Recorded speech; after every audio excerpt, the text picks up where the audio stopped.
my name is Duval. I'm a doctor of physical therapy, and today I'm going to be explaining to you how to do an exercise called the four-way ankle. Now the four-way ankle is to be done with a Theraband. So I have this blue Theraband right here, and the first thing I'm going to do is take one end of the band and tie it into a loop. Just like this, because I have to make a little stirrup for my foot to do this exercise. Now as I'm making this, I'm going to explain all the directions of the ankle. Your ankle is a very complex piece of machinery. It moves in multiple directions, it rotates, it goes up and down, side to side. But today we're going to be focusing on the four cardinal planes of the ankle, which are dorsiflexion, plantar flexion, inversion, and eversion. And we'll go through those one by one. Okay, so first I'm going to show you how to do this exercise in a seated position. You'll need a chair, and you'll sit right on the edge of the chair so that your feet are flat on the ground like mine are right now. You'll take the little stirrup that you've made with your Theraband and loop it around the ball of your foot, just like this, okay? Then you're going to straighten your leg forwards. The more you pull on your band, the more resistance you're going to get. The less you pull on your band, the less resistance you're going to get. Now from here, we'll start with plantar flexion. Plantar flexion is the pointing motion of the foot, kind of like you would see the ballet dancer. I'm slowly going to point against the band and then slowly come back. I'm not going to let the band snap back. This is a slow, controlled movement. And notice how my toes are kind of extended upwards. If I curl my toes under, it's a lot more likely for the band to slide onto the plantar surface of the foot, the sole of the foot. So if you keep your toes kind of extended upwards like mine are right now, it's going to keep that band on the ball of your foot and give you a nice resistance into that plantar flexion range of motion. Okay, so that's plantar flexion. Try to get through about 10 reps, and then we'll move on to the next range, which is eversion. You'll switch your band so that the band is actually pulling against the pinky toe edge of your foot.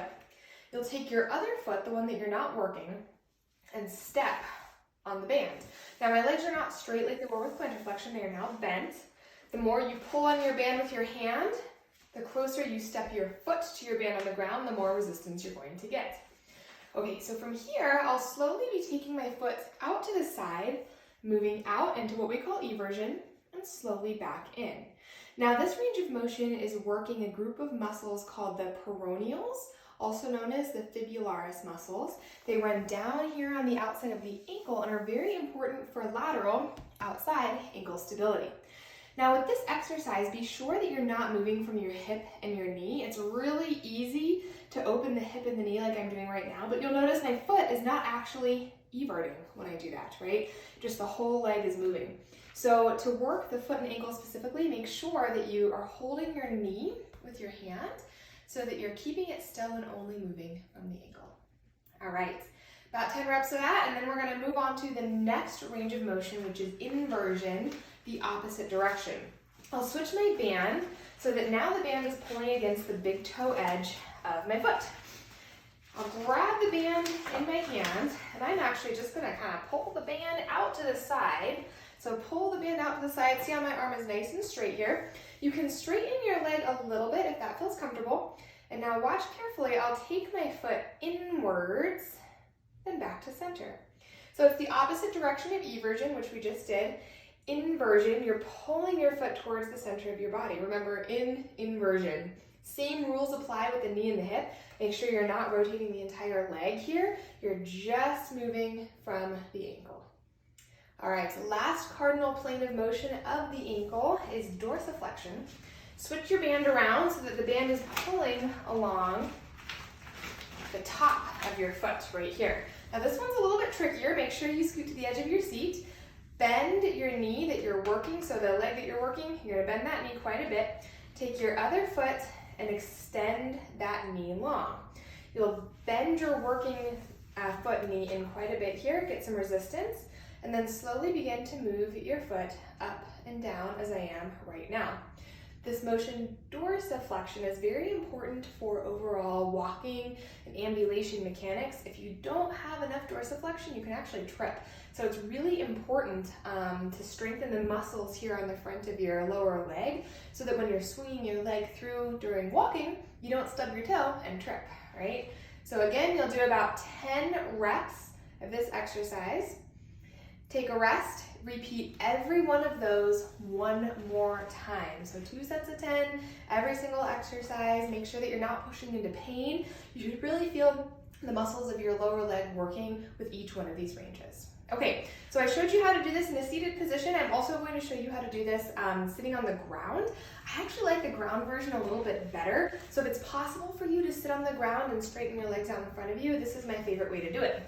You'll just lower down, get the chair out of the way. And once again, we'll start with plantar flexion. So the band is looped around the ball of the foot, toes are curling up so that that band doesn't slide down onto the sole of your foot. The more you pull, the more resistance you get.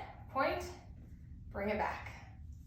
Point, bring it back. Working the calf muscle. Very, very important again for walking, ambulation mechanics. A strong calf is what's going to propel you forwards when your foot pushes off the ground before it swings through for your next step. All right, easy enough, right? This one's the easiest one because you just have to hold and pull. Next, we'll move into eversion, which, if you can remember, is the motion where you're pushing out into the band from the pinky toe edge of your foot.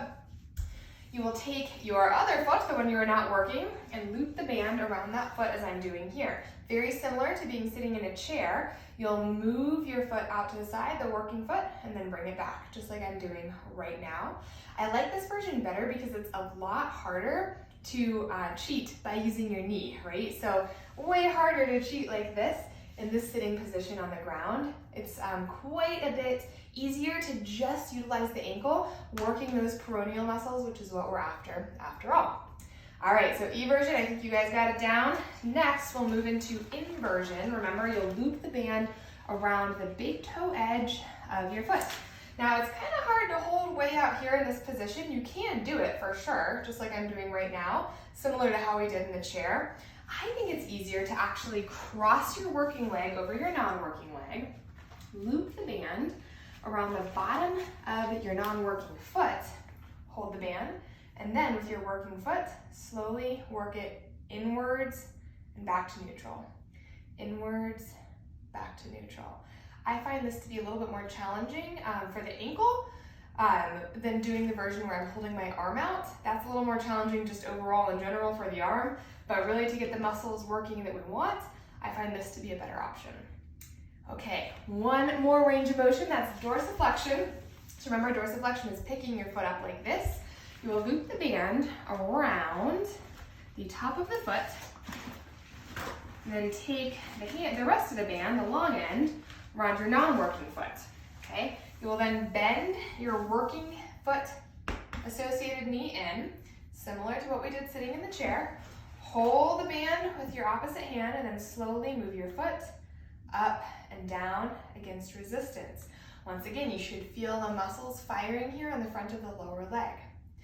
Similar to in the chair, 10 reps, each direction. Try to repeat it 2 times at least, and make sure you're really feeling a nice burn on the working muscle group. Right now for dorsiflexion, it's the muscles here on the front of the lower leg. All right, guys, thanks so much for watching.